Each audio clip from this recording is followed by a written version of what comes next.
नमस्कार दोस्तों, defence show में आपका स्वागत है। तो दोस्तों, बहुत ही बड़ा अपडेट आ रहा है। भारतीय आर्मी ने एलएसी पर तैनात कर दी है भारत की बेहद घातक बोफोर्स गन।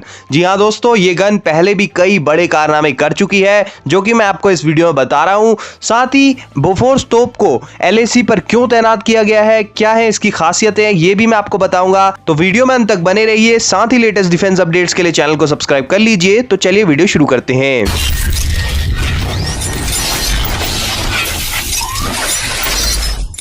दोस्तों, इस वक्त भारतीय सेना चीन को हर मोर्चे पर पस्त कर रही है और उसकी नीयत और चालबाजी को समझते हुए पूरी तैयारी भी कर रही है। चाहे बात साजो सामान की हो या फिर दमदार हथियार की, एलएसी पर किसी भी तरह की कोई कमी नहीं होने दी जा रही है। यकीन मानिए, एलएसी पर ऐसी तैयारियां आपने पहले कभी नहीं देखी होंगी।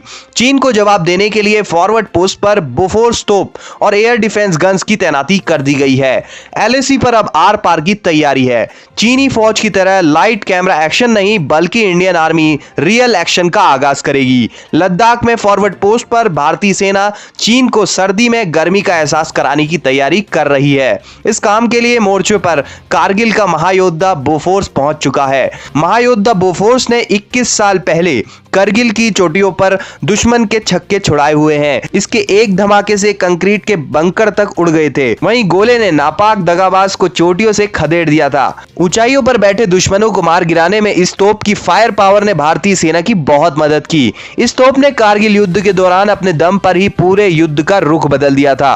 पाकिस्तान के बाद अब एक और धोखेबाज को बारूदी जवाब देने के लिए लाइन ऑफ एक्चुअल कंट्रोल पर बोफोर्स सीना ताने खड़ा हो गया है।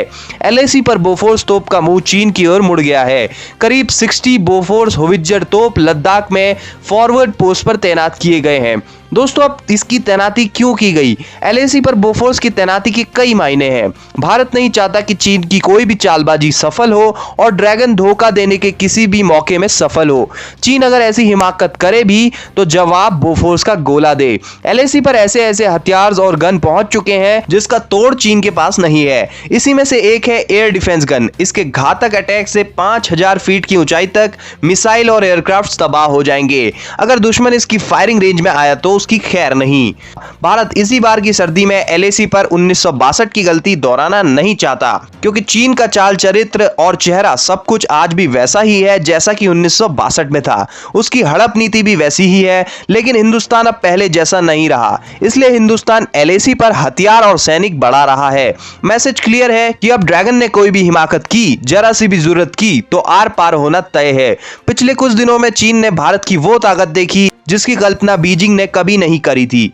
अब एलएसी पर वो भारत की तैयारियां और तैनातियों को देखकर चीर कर देख रहा है। चीन की बातें खोखली साबित हो चुकी हैं। दुनिया के सबसे ऊंचे आयुध डिपो में ही सबसे ऊंचा फ्यूल डिपो है, जिसके टैंक्स की क्षमता 3 लाख लीटर है और इसमें लगातार टैंकरों से तेल स्टॉक किया जा रहा है।